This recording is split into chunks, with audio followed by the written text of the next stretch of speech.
So first of all, so you know who's on the call tonight, our team, if you haven't had a chance to meet us yet, there is myself, which I'm sure many of you I've spoken to before. I'm the founder and CEO.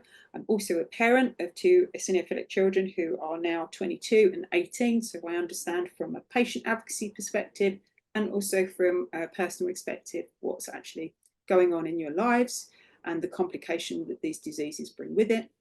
Alina is on the call as well tonight. She is our communications officer. We've got Karen as well, who is our fundraising officer. Last but not least is obviously we've got Joshua, who is joining us this evening. He is going to be talking to us about mast cells and their interconnection with gastrointestinal diseases. Splendid. Well, let me get my screen shared here and then we'll get started. I truly believe that as much as we thought we understood about eosinophils, we actually know a whole lot less than we thought we did. And I think that all of the clinical trials targeting eosinophils directly have really essentially proven that we know very little about what they actually are doing. And as much as we understand at best, they're a biomarker. And what I hope to convince you of a little bit today is that we may understand actually a little bit more about mast cells, and what's really limited our knowledge about them is ultimately that we haven't had very good treatments that targeted them directly, but that's ultimately something that probably will emerge within the next year or two. And so as that begins to take shape, I think the kinds of things that I'm going to tell you today will become even more relevant as we try to understand how important it is to assess for mast cell problems, to know if they're high, are they low, to measure it in the blood, things like that. And so I'm excited to talk to you about mast cells and whether they even matter in EGIDs, because to be frank, I'm still trying to figure it out myself. So here's my disclosures. I'm not going to talk about anything directly related to these disclosures, other than I will mention a product that is made by Celldex, which is an anti-CD117 antibody. And I'm not mentioning it in regards to how they're actively studying it in EoE, but just some of their existing data to understand the drug itself. So I'm going to start with some questions that have really plagued our field, the field of people that are interested in mast cells for, frankly, the last 20 or 30 years at least, if not probably, frankly, more. And that's why are mast cells even ignored? Because there's a lot of hype about them, that they're so important and that we need to pay attention to them and they're causing a problem. But then they're a pain in the butt to actually figure out if there's even a problem in the first place. And why is this? And so there's a number of reasons for this, and I'm going to walk you through the reasons. But the first is probably the most apparent reason, which is that they require special stains to visualize in the tissue. So on the left, what you'll see is a section of tissue that's stained with H&E, which is our routine staining, or we call it hematoxylin and eosin. So when you get a sample taken during a surgery, during a biopsy, and they send it to the lab, standard processing will be H&E. That's the most standard type of processing that's done. And maybe to the extent that you're working up a very specific condition, let's say a neurologic condition, maybe you're going to do a nerve stain or something like that, to the extent that you are standardly doing an H&E, which you can appreciate on the left versus the right. And on the right is a sample stained with tryptase, which is a mast cell specific enzyme found inside the cell, gets released by the cell. Is that you can't see any of the cells. We don't know where they are. So when we look at H&E, we can't actually tell where are the mast cells. So this is one of the key reasons why mast cells are ignored. Another key reason is there's actually no consensus way to identify them. So on the left is, again, that tryptase stain. And you can see an example on the upper left, right here from the esophagus, on the lower left here from the small intestine, the duodenum. And then on the right here is a stain called for CD117. This is something found on the surface of the mast cell. And you can see an example of CD117 positive cells in the lower right here.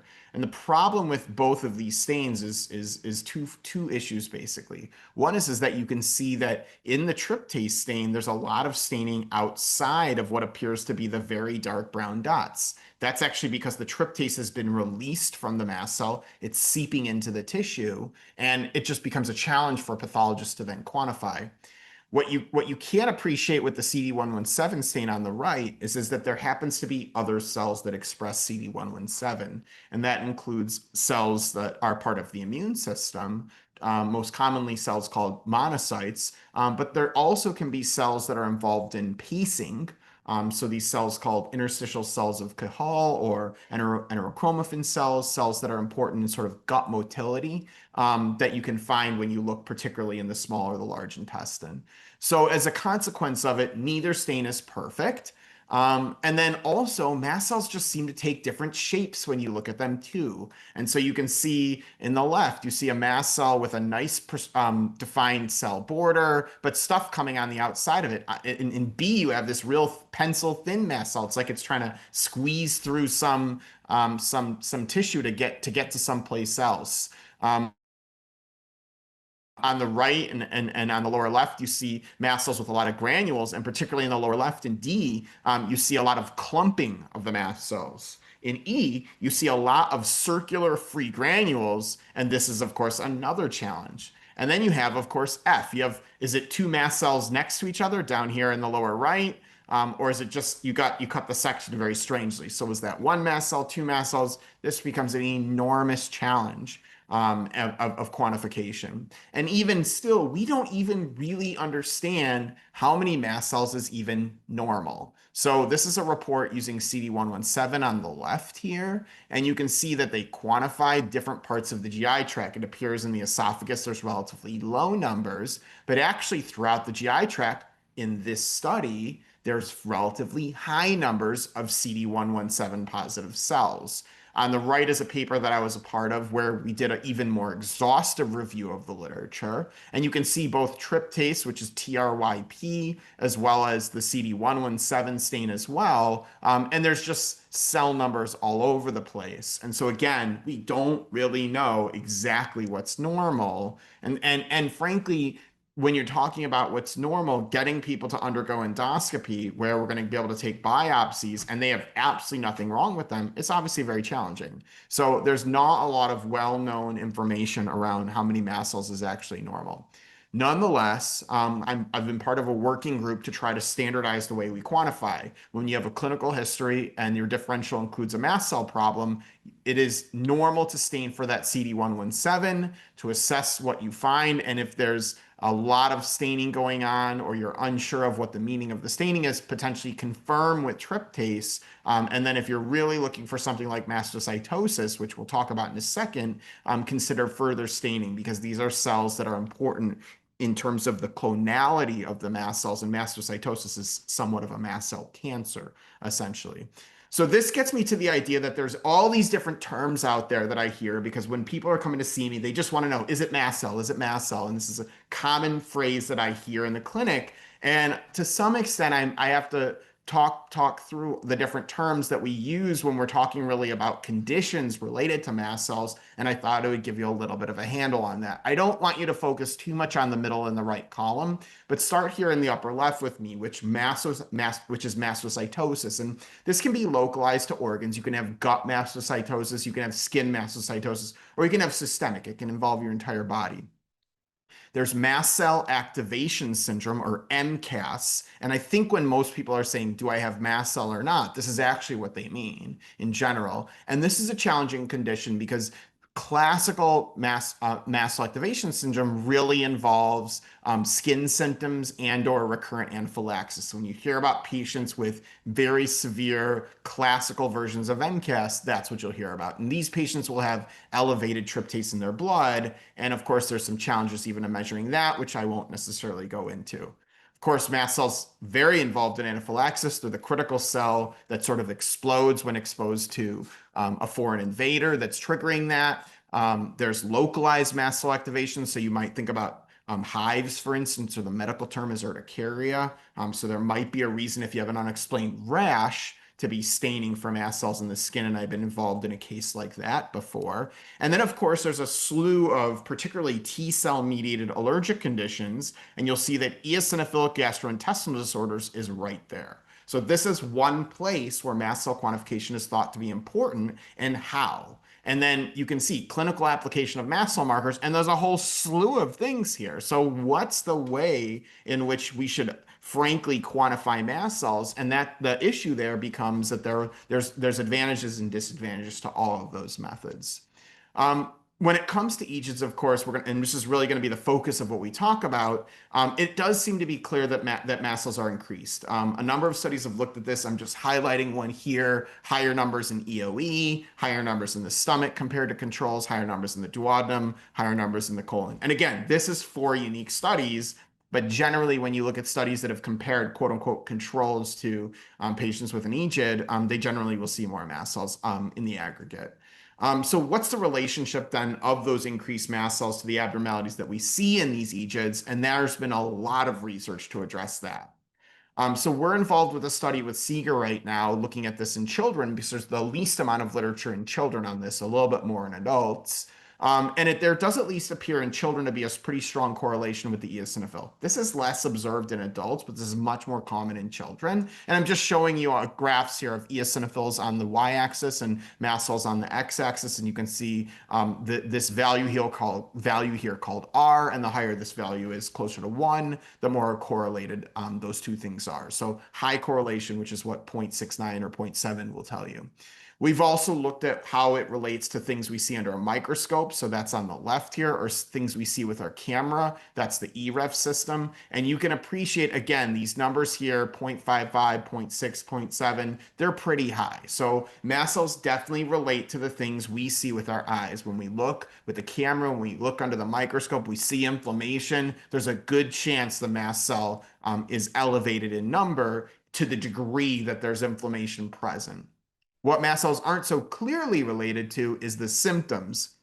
So here we did an analysis, and you don't see the numbers because there's so many circles, but you can see the color coding here on the right, looking at a symptom survey. And the symptom survey is called PEAS. It's the Pediatric Eosinophilic Esophagitis Symptom Survey. And it rates 4 different measures: acid reflux, nausea, vomiting, pain, and dysphagia. And essentially the darker red or the darker blue the dot, the more correlated those things are. So what you can appreciate here is a relationship between nausea, vomiting, and pain. Nausea, vomiting here, depending on whether it's reported by the parent or child, and to some extent, the acid reflux has a relationship with the mast cell, as well as the combination of the eosinophil and the mast cell. And that was only seemed to be true in the lower part of the esophagus. And in the upper part of the esophagus, we really saw no relationship. And of course, when it came to quality of life measures, we saw no relationship at all. And that's not entirely surprising because we know a lot of symptoms, for instance, in EoE relate to narrowing. They might relate to other mechanical issues, like if you had hiatal hernia or things like that. So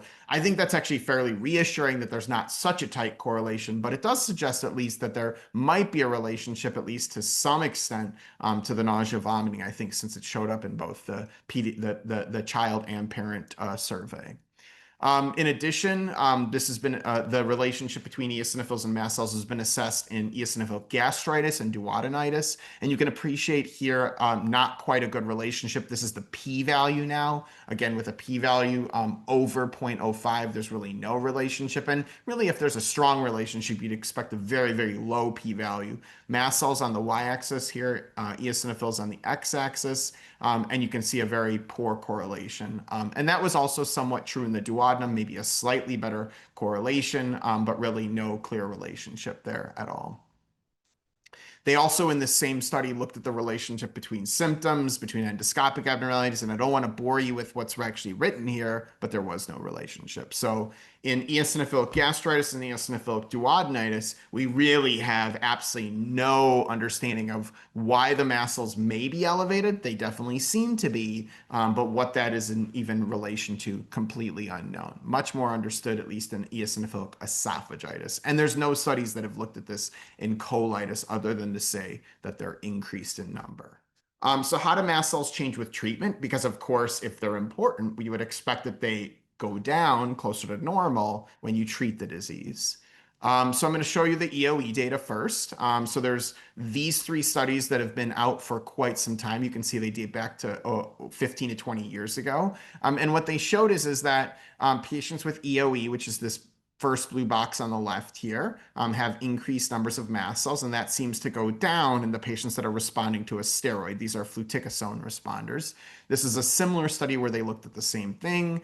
Pre to post, mast cells went down, no changes in the non-responders. And here's a diet study. And again, the same thing. Mast cells go down when the patients are responding to diet therapy. But there's a number of studies where that's not entirely true. You can see it here in this particular study. These are EoE patients on steroids. They actually had slightly higher mast cells. Here's a collection of patients undergoing elemental therapy. Some of them actually had no change in the mast cells. And then here's our study of patients that were undergoing milk elimination therapy. And you can see among the ones that responded to therapy, significant reduction in mast cells, and not so much in the ones that didn't respond. But you see actually that a lot of patients that didn't respond with an eosinophil reduction, they actually did respond with a mast cell reduction. So I'll get into that a little bit later when we talk more about our research into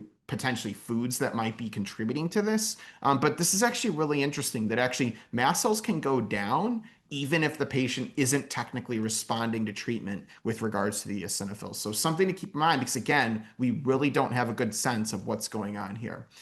And it gets even more confusing because even when the eosinophil goes down, sometimes the mast cell doesn't. So this is an interesting study where they were looking at patients with low numbers of eosinophils. You'll see the eosinophil count is actually in pink here, or in the purple color is when there's lots of eosinophils. So light pink, and then you'll see the color is associated with the amount of mast cells present. And so for chymase and tryptase, the darker red, the more mast cells. And so if you line up where there's zero, you see a number of patients where there's zero eosinophils and a redder color, meaning lots more mast cells. Well, we took this kind of a study into more detail because we were very curious about it, and both of our studies came out around the same time. So we developed a cohort of patients that actually were all technically in remission. All of them had less than 15 eosinophils, as read by a pathologist. And lo and behold, a number of them had higher numbers of mast cells. You can see the patients on the right here, actually some of them have upwards of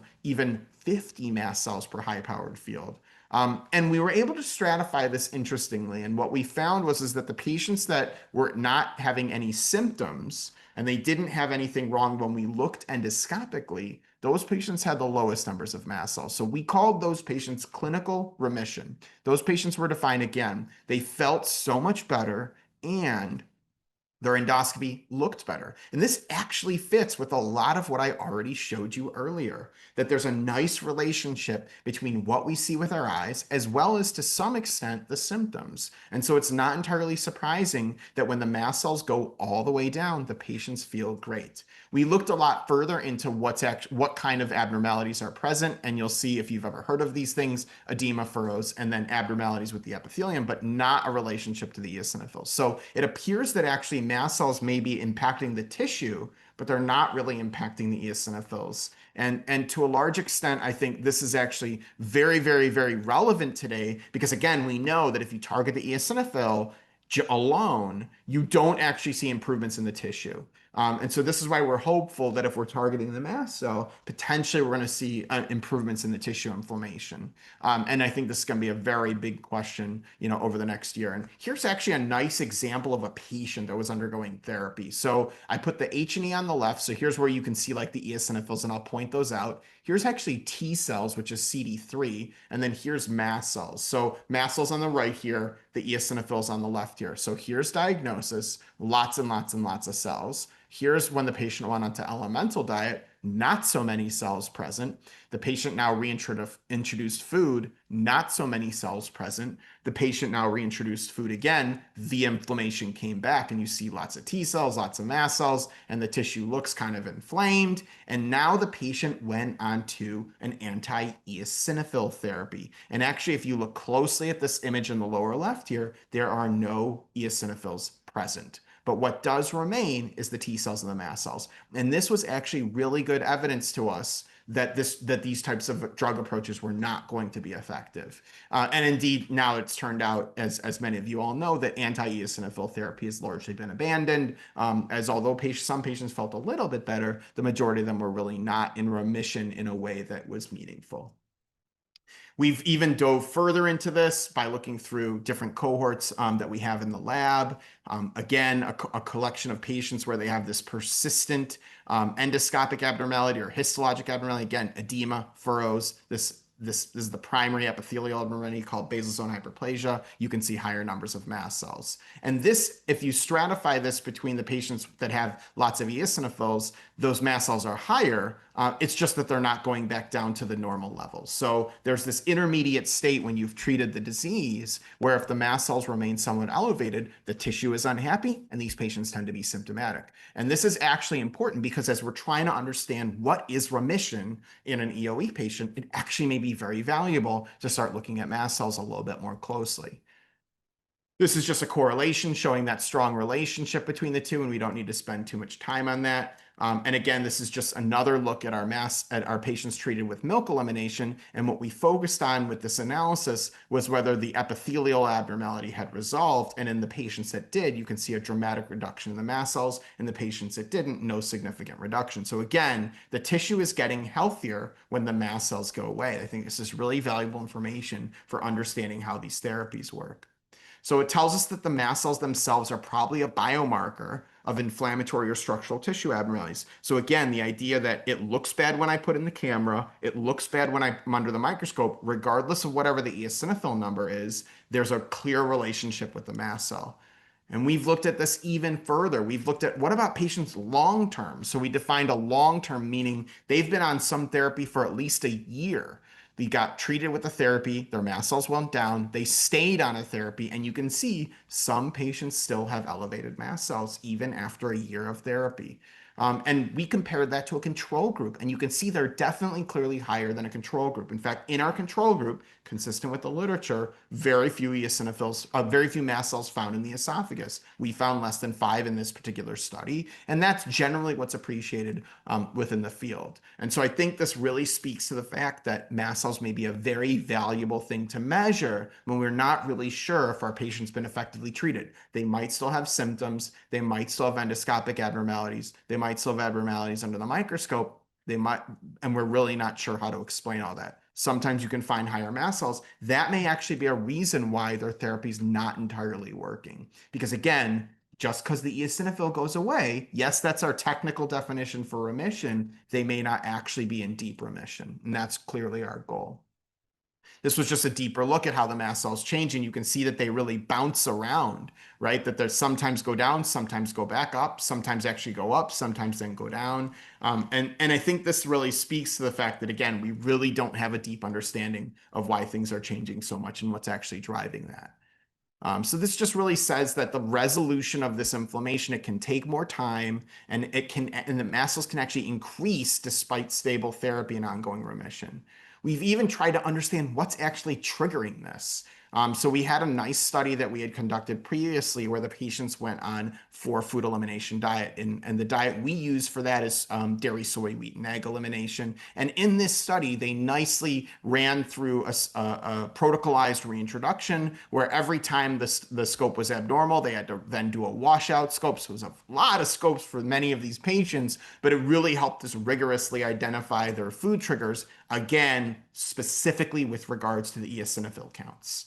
So what is so fascinating about this study is that there was a significant drop in the mast cells when the patients went onto the diet, but as the patients reintroduced foods, and you'll see here, this is food-triggered eosinophilia. So this is when the eosinophils go up with the food. This is food-triggered epithelial abnormality, food-triggered endoscopic abnormality, or even food-triggered symptoms. So we looked at each of those things. With regards to those things, wheat caused a slight increase. Milk caused the most dramatic increase.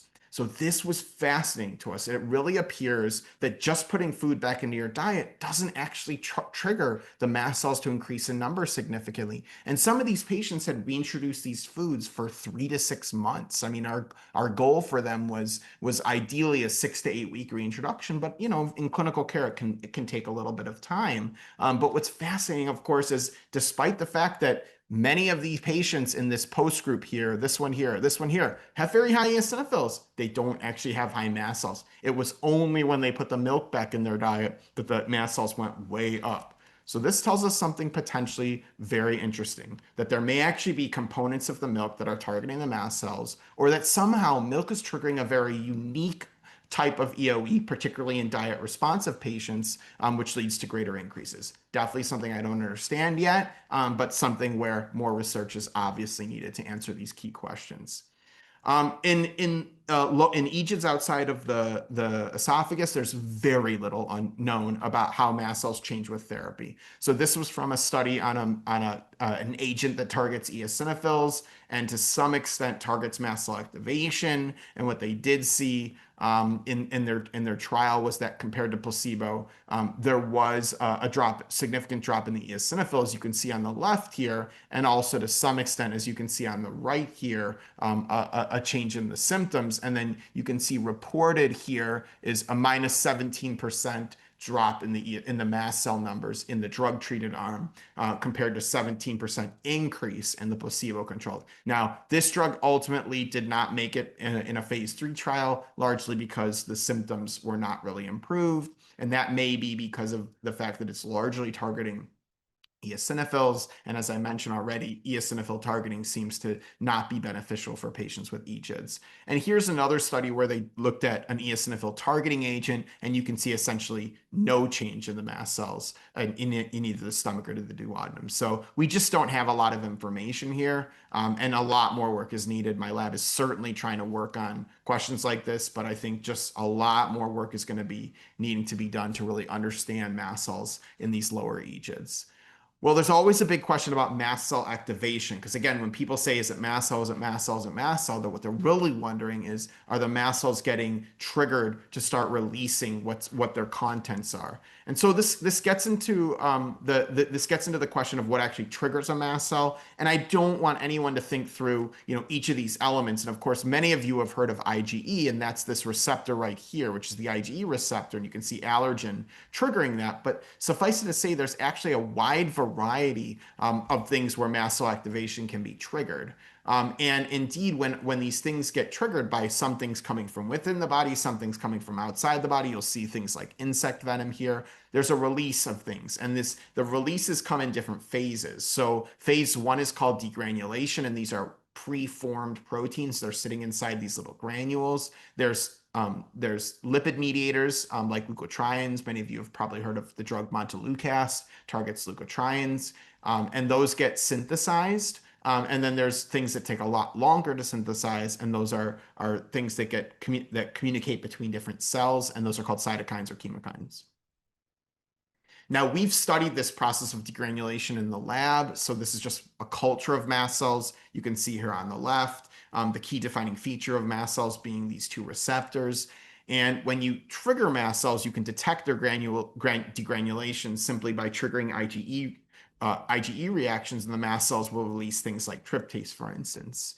And particularly when this happens, the mast cells will get two different things on their cell surface. So they get this thing called CD107A and CD63, and no need to memorize them because they'll be repeated over and over and over on all of these slides. But suffice it to say, you see that this thing goes from blue, moving over to the right, up to the upper left, lots of that 107A and 63 present on the cell. And that tells us that the cell has been activated. That's our key sign. Well, we were just very curious, how long does that thing last after the cell has been activated? And it turns out that the CD63 stays on the surface for a while, but the 107A disappears relatively quickly. And what that tells us in the end is that when we go to measure mast cell activation, CD63, the presence of it, could represent activation that took place a while ago, whereas 107A really is something that was short term. It happened fairly recently. So we've looked into that in more detail. Don't worry about this on the left. But what we're looking at here on the right is the different cell populations. And what you appreciate here is increased numbers of mast cells found inside the patients with active EoE and a significant reduction when it's treated. And that's just very consistent with what I've already shown you. And of course, there's one random patient that just happens to have a lot of mast cells. And again, also consistent with what I've shown you as well. Now, focus on the activation part because this is the key. So here's an actual biopsy from a patient. You can see a patient in remission in blue here and a patient with active EoE in red. And again, lots of mast cells getting into that upper right quadrant where those mast cells are clearly activated. And you can see that when we quantify that, the patients with active disease have more activated mast cells. So all I'm showing you is that active EoE equals active mast cells. So mast cells are getting triggered to be activated in the disease. So when we talk about a state like EoE, we're talking about a state of mast cell activation. So when everyone's wondering, if I have EoE, do I have mast cell activation? Well, technically, basically everyone does, but that doesn't mean what we target it with therapy. It might actually be a bystander. It might not be the primary thing that's getting targeted. And how to understand what the mast cells are doing has been a subject of our research. But whether we're going to target them or not actually becomes a key question. So as I showed you already, biopsies from EoE patients have increased rapidly activated mast cells. This is just some correlations looking at the relationship to the endoscopic and histologic severity. You can see nice correlations. The R values are right here that are pretty high. A little bit more of that right here. And I'm not going to spend too much time on that at the moment. But suffice it to say that we've clearly shown at this point that the rapidly activated mast cells are a nice biomarker of the inflammatory structural tissue severity. So again, I think to get into remission, you want to make those mast cells go down. You want to make the total quantity of activated mast cells go down. Doesn't mean this needs to be measured by your doctor, but I think in terms of our understanding of what's going on in EoE, targeting mast cell activation may actually be very valuable. And whether a drug that we're already using does that indirectly or does that directly is what we really need to understand. We've also looked at whether you can measure this in the blood. So this is measuring mature tryptase or activated tryptase in the blood. And you can see that in the EoE patients, it's increased. In the active EoE patients, it was somewhat increased also in the inactive EoE patients as well. So we didn't see that it dropped exactly, and that there seemed to be somewhat of a relationship to a variety of measures that we were able to make. And in fact, Dr. Kathy Peterson has looked at this as well. And what she found is that actually the patients that had low amounts of tryptase in their blood all seemed to do better as far as get the symptom resolution. And of course, that's quite interesting that, again, maybe the fact that the mast cells are not really so activated, and you could detect that because there's not so much tryptase in the blood, those are the patients that feel the best. And I think that definitely might be a real relationship, that mast cell activation is associated with tissue abnormalities and ultimately to some degree symptoms. Increased activated mast cells also in eosinophilic gastritis as well. That same, looking at just the number of cells and then those same two markers, CD63 and 107A, you can see increases there as well. So when we talk about non-EoE EGIDs, we're also talking about a state of mast cell activation too. So again, this is now a target of therapy. Well, there's a whole slew of different mast cell subtypes. This gets really confusing. You can see this group identified 4 subtypes. I don't want you to worry too much about the names, but they called them resident, persistent, transient, and proliferative. And particularly, they were interested in these transient mast cells. These were mast cells that only were present in the active EoE patients. And the reason that they got very interested in these mast cells, particularly the persistent ones as well, is that these transient and these persistent mast cells had differences. They were only present in the EoE patients, and they had differences when they looked at active EoE and remission. Remember, I told you some patients with remission still have high numbers of mast cells. Well, you can see that there's these persistent ones that seem to be present in remission. And lo and behold, when they looked at a gene signature for activation, that activation signature was present in the remission mast cells. So the conclusion out of this paper, because I don't need to get too deep into the science itself, is that actually in EoE patients, mast cells are sort of on guard. They're prepared. They're ready to be activated. And this also, again, speaks to the need to really get the patient into a nice deep remission where we've really shut off that mast cell activation, really slowed down the process. Because again, the more that the mast cells are remaining potentially activated, the more they're easily able to flip into a flare. And this again speaks to the importance of a good treatment that effectively induces a deep clinical remission. Well, mast cells release a lot of things. Again, don't need to discuss all of this. Again, we've talked about what activated them. Now we're going to talk about what's coming out of them. You can see a whole slew of potential impacts they have on nerves, on the cellular structure, on scar tissue producing cells, on smooth muscles. This would, of course, contribute to symptoms.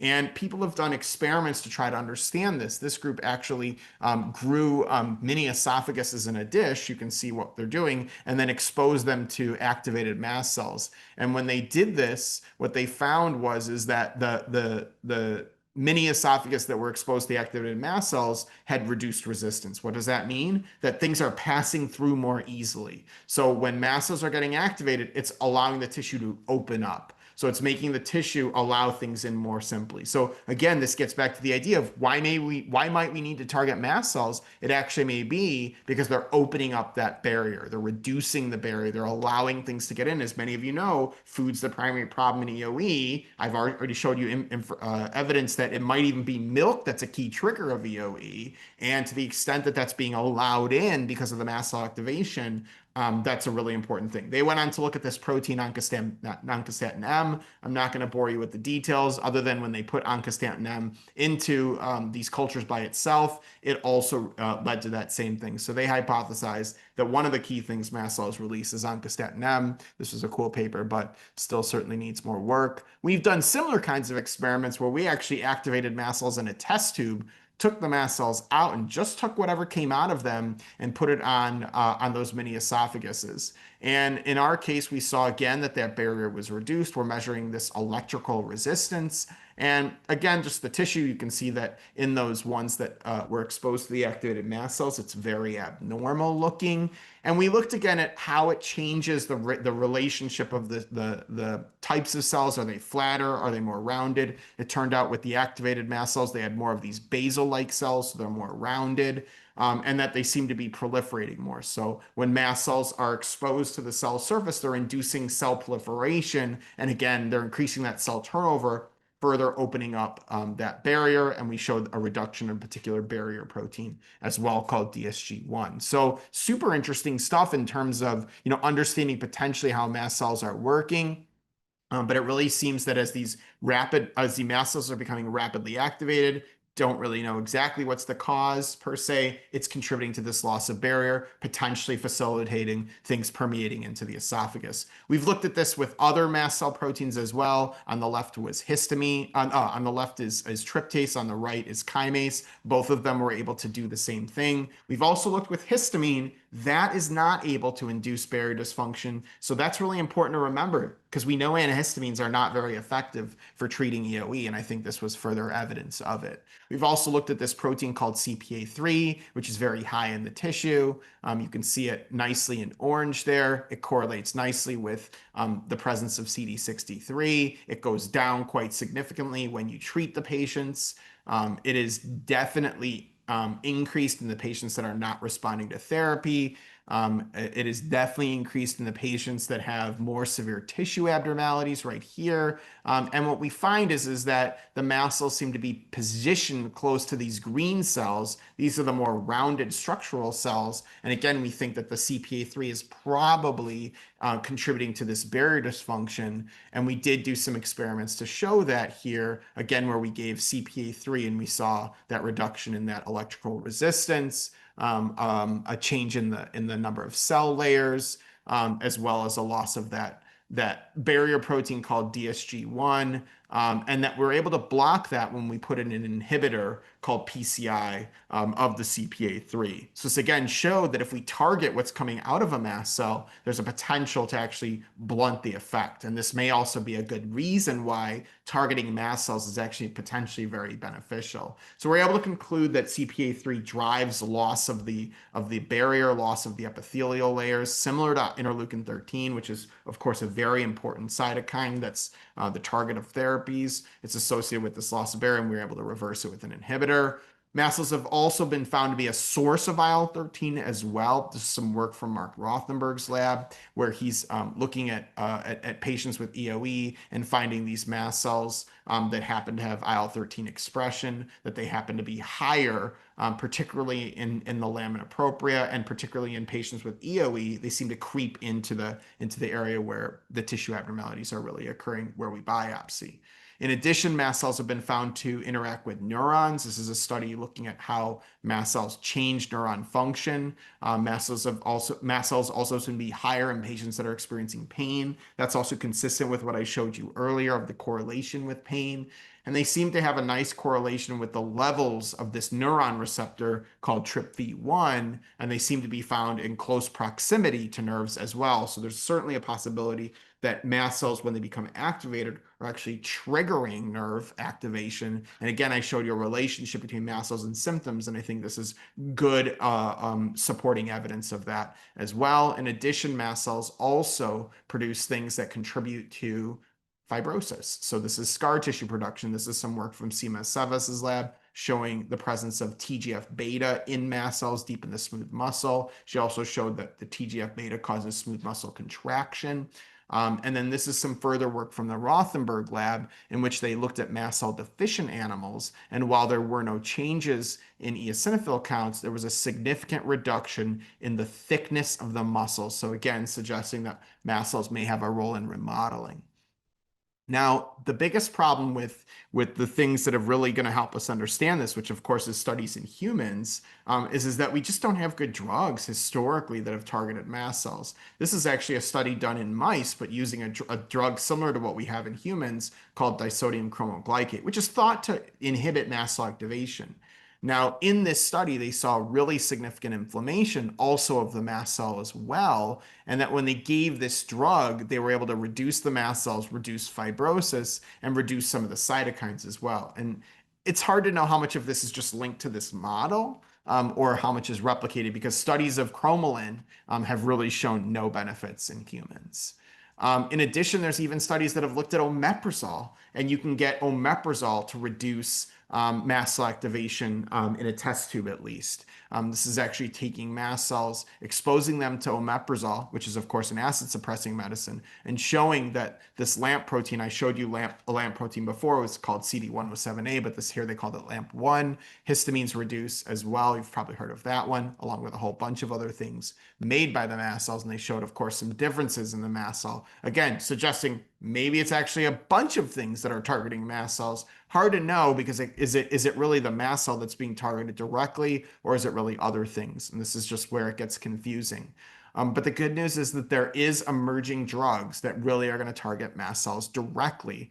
This is the drug that's made by that company I mentioned called Celldex. And the drug is called barzolvolimab, or here they were referring to it as CDX-0159, although I can't remember if their actual drug is CDX-0158 or not, to be honest with you. But with the administration of this drug, you can see a bottoming out of the number of mast cells in the skin, significant inhibitions of the mast cells growth, significant inhibitions of degranulation. And so this is actually a very promising drug for targeting mast cells directly, and the company currently has a phase 2 clinical trial looking at EoE to try to understand how do the EoE patients change.